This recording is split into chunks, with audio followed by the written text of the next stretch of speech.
Video like जरूर कर लीजिए और ऐसे वीडियो लगातार फ्री में पाने के लिए चैनल को तुरंत सब्सक्राइब कर लीजिए और बेल आइकन को जरूर टैप कर लीजिए ताकि आगे भी सारे वीडियो आपको मिलते रहे। यूट्यूब में फॉलो करते हैं तो प्लीज ये वाला फ्री टेलीग्राम चैनल जरूर ज्वाइन कर लीजिएगा। सारे नोटिफिकेशन सारे अपडेट यहीं पे आते हैं, ध्यान रखिएगा। नमस्कार दोस्तों, स्वागत है आप सभी का ऑनलाइन एग्जाम प्रिपरेशन पर which is the part of study for civil services. दोस्तों आरओ 2023 की तैयारी कर रहे हैं और उसमें हमने प्रीवियस ईयर क्वेश्चंस स्टार्ट किए थे सब्जेक्ट वाइज। तो हमने सबसे पहले यूपी जीके पढ़ा, यूपी जीके के सारे क्वेश्चंस जो पिछले वर्षों में पूछे गए हैं उनको हमने कंप्लीट कर लिया। नेक्स्ट हमने जो सब्जेक्ट स्टार्ट किया था वो था इकोनॉमी, यानी कि इकोनॉमिक्स का हमने पढ़ना स्टार्ट किया था। तो इसके हमने कुछ प्रश्नों को देख लिया था, कुछ और प्रश्न बाकी हैं जिनको चलिए देख लेते हैं। यहाँ पर हमने लास्ट प्रश्न ये वाला देखा था, अब इसके आगे देखते हैं। अगला प्रश्न है परिवहन, संचार और वाणिज्य किस क्षेत्र के अंतर्गत आते हैं। तो जो आपका ट्रांसपोर्टेशन है, कम्युनिकेशन है, ये सब किस क्षेत्र के अंतर्गत आएगा।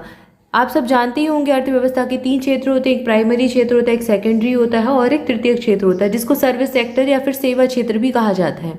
तो प्राथमिक क्षेत्र, द्वितीयक क्षेत्र, तृतीयक क्षेत्र। प्राथमिक क्षेत्र में वो सारी चीज़ें आते हैं या फिर वो सेक्टर्स आते हैं जैसे कि कृषि हो गया, मतलब जो हमें सीधे प्राकृतिक उत्पादों या फिर सीधे हमें प्रकृति से प्राप्त हो रहे हैं उनको हम प्राथमिक क्षेत्र में रखते हैं।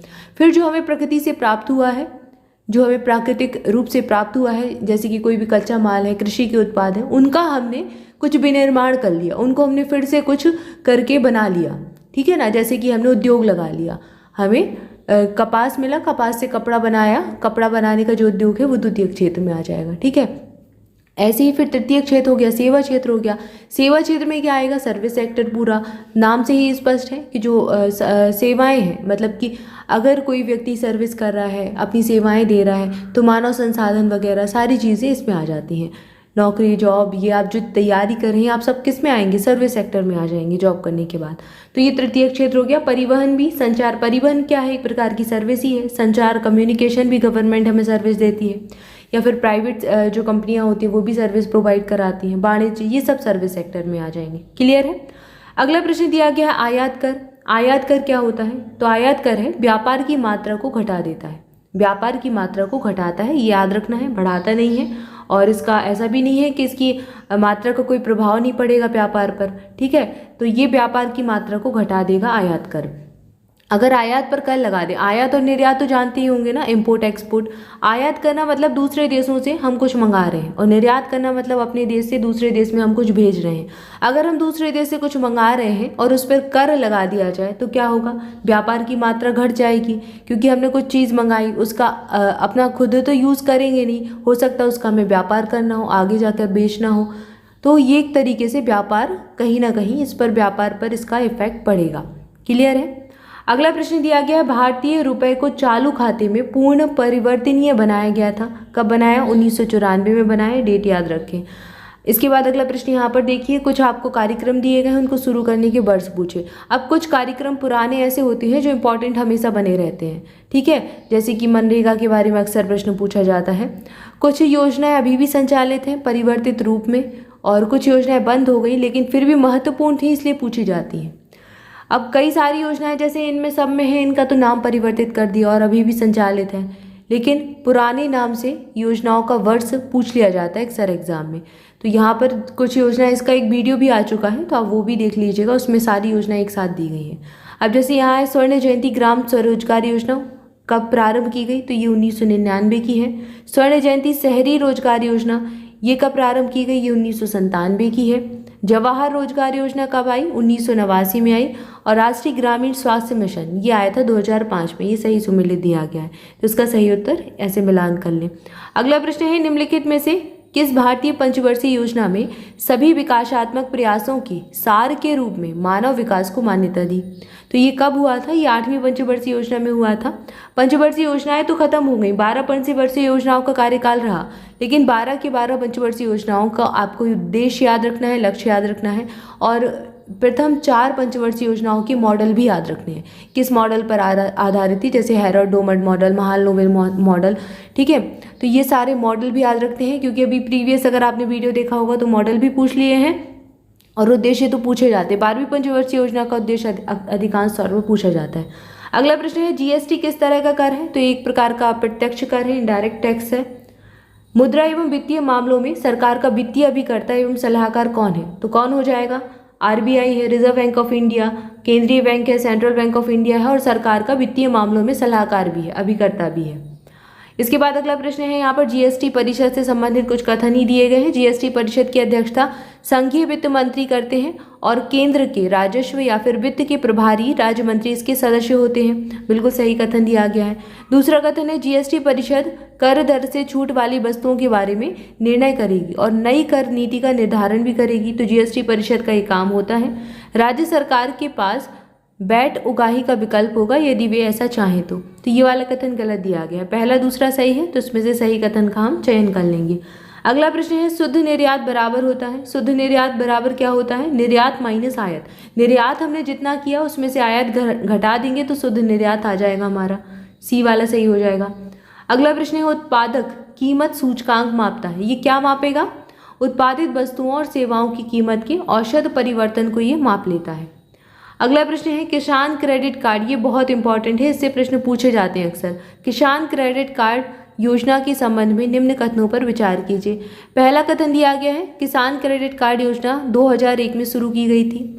दूसरा कथन दिया गया है, यह योजना किसानों को उनकी खेती की आवश्यकताओं के लिए पर्याप्त और समय अनुकूल साख समर्थन प्रदान करती है। क्रेडिट कार्ड मतलब साख समर्थन, यानी कि कुछ आपको पैसे, जैसे कि अगर समय अनुकूल आपको किसी धन की आवश्यकता है तो वो प्रदान करेगी।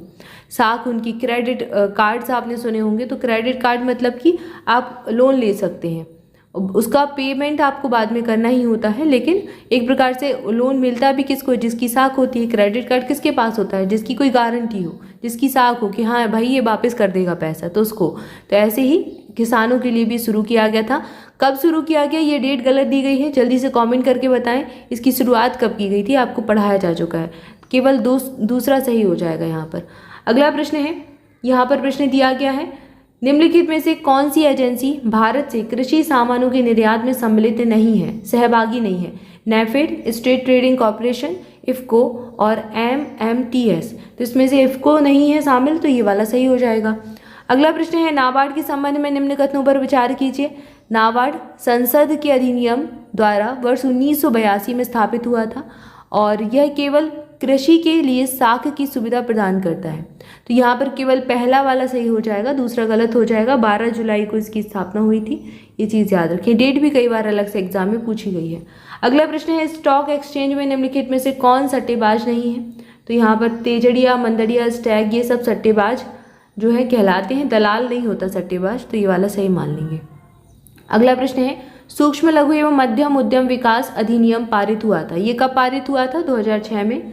राष्ट्रीय केला अनुसंधान केंद्र कहाँ है? त्रिची में है। इसके ऊपर एक पूरा वीडियो आएगा तो उसमें सारे अनुसंधान केंद्र कवर करा देंगे। लघु निर्माणी उद्योग में प्लांट एवं मशीनरी में विनियोग की मात्रा होनी चाहिए। कितनी होनी चाहिए? तो यहाँ लघु निर्माण उद्योग की बात हो रही है, तो यहाँ पर 25 लाख रुपए से ऊपर हो, लेकिन 5 करोड़ रुपए से ज़्यादा ना हो, ये इसकी सीमा है। ठीक है, लघु, सीमांत और इनकी सीमाएं पूछी जाती हैं। जब हम इकोनॉमिक्स पढ़ेंगे डिटेल में तो वहाँ पर ये सारी चीज़ों को देखेंगे। कृषि क्षेत्र का शीर्षक बैंक कौन सा है? तो शीर्ष बैंक जो है कृषि क्षेत्र का नाबार्ड ही हो जाएगा, अभी पिछले प्रश्न में भी देखा है। भारतीय पेटेंट कानून कब लागू हुआ? 1972 में आया था, 1972 का है। उपभोक्ता सहकारी भंडार स्थापित किए जाते हैं किसके द्वारा? सहकारी समितियों के निबंधक द्वारा, केंद्र सरकार या फिर राज्य सरकार या फिर सदस्यों द्वारा।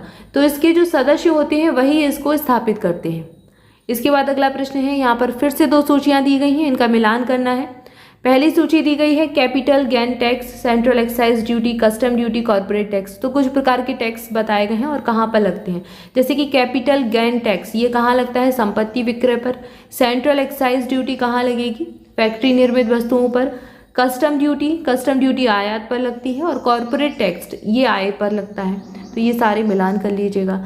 अगला प्रश्न है, भारत में विशेष आर्थिक क्षेत्र यानी कि जिसको सेज कहा जाता है, स्पेशल इकोनॉमिक जोन कहते हैं, इसकी नीति कब घोषित की गई थी? तो ये 2000 में आई थी, सन 2000, अप्रैल 2000 में। वर्ल्ड ट्रेड ऑर्गेनाइजेशन कहाँ पर स्थित है? वर्ल्ड ट्रेड ऑर्गेनाइजेशन WTO ये जेनेवा में हेडक्वार्टर हो जाएगा इसका। अगला प्रश्न है, सेबी अधिनियम कब पारित हुआ? तो छोटे छोटे से प्रश्न हैं, बस डेट याद रख लीजिए तो ऐसे प्रश्न आपसे आसानी से बन जाएंगे। 1992 में आया। भारत में दीर्घकालीन राजकोषीय नीति की घोषणा किस वित्त मंत्री के द्वारा की गई थी?